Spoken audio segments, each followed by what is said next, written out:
Karyawan bejat ruda paksa bocah penjual kerupuk duduk di kursi roda usai ditembak polisi. Polisi terpaksa menghadiahi Khalil Gibran, 37, timah panas di kakinya lantaran melawan petugas saat hendak ditangkap atas kasus penyekapan dan ruda paksa.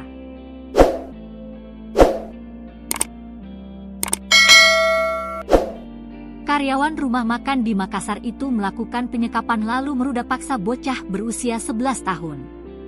Khalil Gibran diketahui menjadi pelaku penyekapan dan ruda paksa anak umur 11 tahun berinisial P di kota Makassar, Sulawesi Selatan, Sulsel.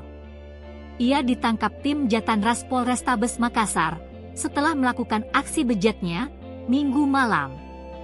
Saat dihadirkan di Mapolrestabes Makassar, pelaku menggunakan kursi roda dengan kondisi betis kiri dililit perban.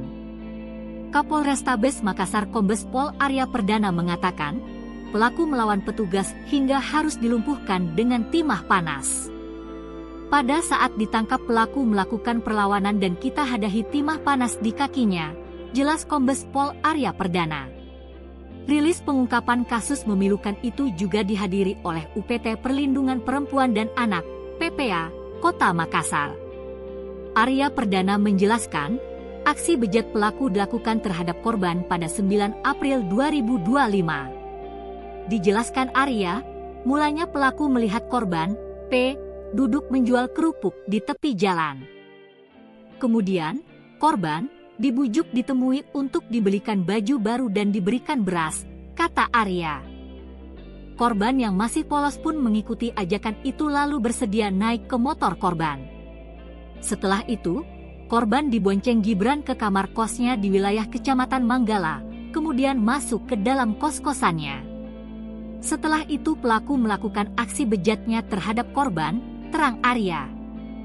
Korban P yang sadar dirinya akan diruda paksa pelaku, kata Arya, pun berontak dan berteriak ingin keluar dari kamar kos pelaku.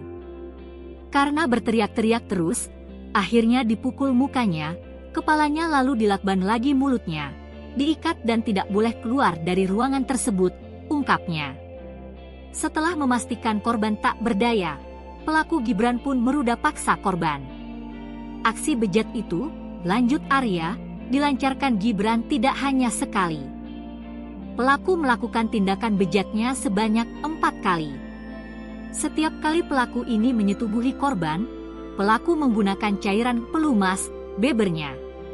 Saat kali keempat pelaku melakukan ruda paksa, korban P, lanjut Arya, baru berhasil kabur dan keluar dari kamar kos pelaku.